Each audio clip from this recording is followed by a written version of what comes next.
আসসালামু আলাইকুম, ওয়েলকাম করছি জান্স স্পোর্টস নিউজ এবং দেশ ও দেশের বাইরে সকল বাংলা ভাষাভাষী মানুষদের আন্তরিক শুভেচ্ছা ও ভালোবাসা।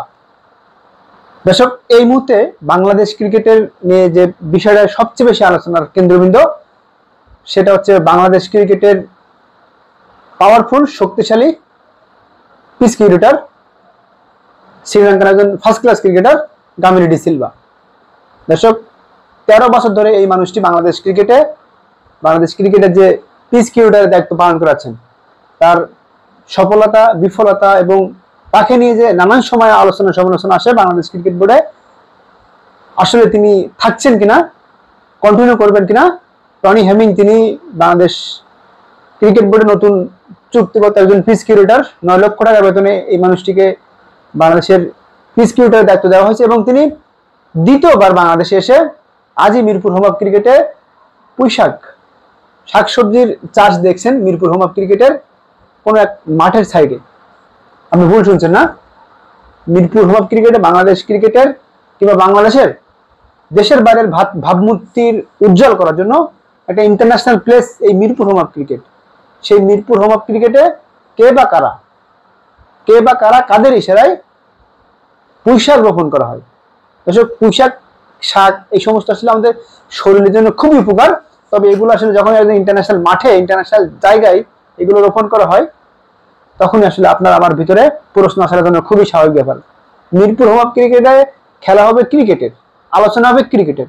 অবশ্যই আলোচনাটা নিয়ে আপনি একটু ব্যর্থ হতে পারেন, কিন্তু বাধ্য হচ্ছে আলোচনাটি করার জন্য।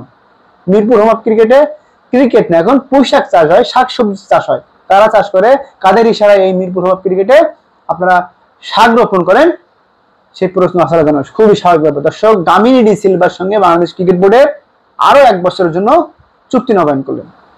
আজকে আমরা গামিনীর সম্পর্কে জানার চেষ্টা করব। গামিনী ডি সিলভা ইনি কে, জন্ম কোথায়, বেড়ে ওঠা কোথায়। 5 আগস্টের পর বাংলাদেশ সরকারের সাবেক প্রধানমন্ত্রী শেখ হাসিনা পদত্যাগ করে পালাতে বাধ্য হয়। নাজমুল হাসান পাপন, বাংলাদেশ ক্রিকেট বোর্ডের সাবেক বোর্ড প্রেসিডেন্ট, তিনিও পালিয়ে যায় ইংল্যান্ডে, আমি যদি ভুল না করে থাকি। এবং এসমে হায়দার মল্লিক, যারা বাংলাদেশ ক্রিকেট বোর্ডের পাওয়ারফুল ডিরেক্টর, পাওয়ারফুল মানুষ বাংলাদেশে, তারা পর্যন্ত পদত্যাগ করে দেশের বাইরে পালিয়ে যায়। গামিনী ডি সিলভা, তিনি এখন পর্যন্ত বাংলাদেশে রয়ে যায়। 13 বছর ধরে বাংলাদেশ ক্রিকেট বোর্ডের, বাংলাদেশ ক্রিকেটের সবচেয়ে মূল স্তম্ভ যে মাঠটি মিরপুর হোম ক্রিকেট, সেখানে তিনি ধান খেতে রূপান্তরিত করেছে।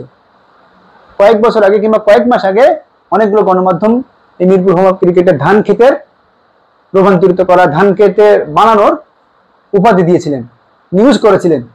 দর্শক, সেই গামিনী ডি সিলভা কে বা কাদের ইশারায় মিরপুর হোম অফ ক্রিকেটে এখন স্টে করে। দর্শক, গামিনী ডি সিলভার কথা যখন আসে, তখন আসলে 2018 সালে ত্রিদেশীয় এক সিরিজে শ্রীলঙ্কা এবং বাংলাদেশ যখন ফাইনাল খেলে, সেই ফাইনাল ম্যাচের আগে তখন তৎকালীন ওই সময়কার বাংলাদেশ দলের সাবেক হেড কোচ চান্দিকা হাথুরুসিংহে ছিলেন শ্রীলঙ্কা দলের হেড কোচ।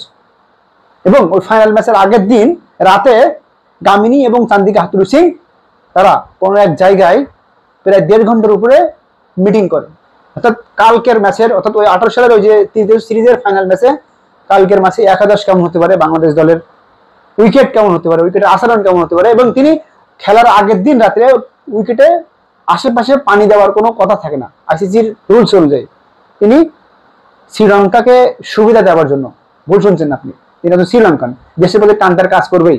শ্রীলঙ্কাকে সুবিধা দেওয়ার সাথে, শ্রীলঙ্কাকে সুবিধা দেওয়ার জন্য তিনি রাতে পিচের আশেপাশে পানি দেয়। এবং বাংলাদেশ দলের ক্রিকেটার অফিসিয়ালরা তারা বুঝতে পারেনি যে এই মিরপুর হোম ক্রিকেট আসলে কি হতে চলেছে। দর্শক, সেই ত্রিদেশীয় সিরিজ শ্রীলঙ্কার কাছে বাংলাদেশ দল হেরে যায়।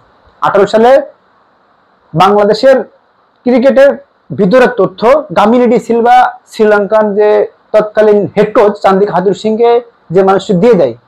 18 সালে তার অধ্যায় শেষ করেনি, 18 সালে এই গামিনী ডি সিলভা কিনা অনেকগুলো ভিজিট করে, জানার চেষ্টা করে যে কেন আসলে তিনি এটা করেছিলেন কিনা, আদৌ করেছিলেন কিনা, সেটা প্রমাণিত হয়েছিলেন। প্রমাণিত হওয়ার পরে তিনি সাজা পায়নি। 2017-18 বিপিএল এ নিম্নমানের উইকেট বানিয়ে, বাজে উইকেট বানিয়ে, সেই সময়কার মাশরাফি এবং তামিম ইকবাল খান আসলে এই উইকেট নিয়ে আলোচনা করেছিলেন। মাশরাফি, তামিম ইকবাল খান বাংলাদেশের একজন ক্রিকেটার, বাংলাদেশের একজন সুপারস্টার, বাংলাদেশের একজন টপ লেভেলের ক্রিকেটার। তামিম ইকবালকে 1 মাস নিষিদ্ধ করা, আমি যদি ভুল না করে থাকি, আর 5 লক্ষ টাকা জরিমানা করা হয়।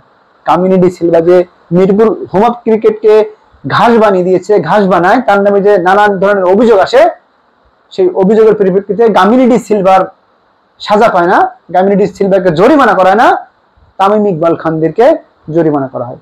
দর্শক, কামিনী সিলভার কথা বলছিলাম, কামিনী সিলভার পিস ক্রিকেটের দায়িত্ব থাকাকালীন কিন্তু 2016-17 থেকে বাংলাদেশ ক্রিকেটের আমূল পরিবর্তন আসে। সেই সময়কার সাউথ আফ্রিকা থেকে শুরু করে England, Australia, New Zealand, India, Australia cricket পরিষদ দেশদেরকে Mirpur home of cricket Bangladesh দল সিরিজ হারায়। টানা 5টা সিরিজ যেতে বাংলাদেশ দল মিরপুর হোম অফ ক্রিকেটে স্পিনিং উইকেট বানিয়ে।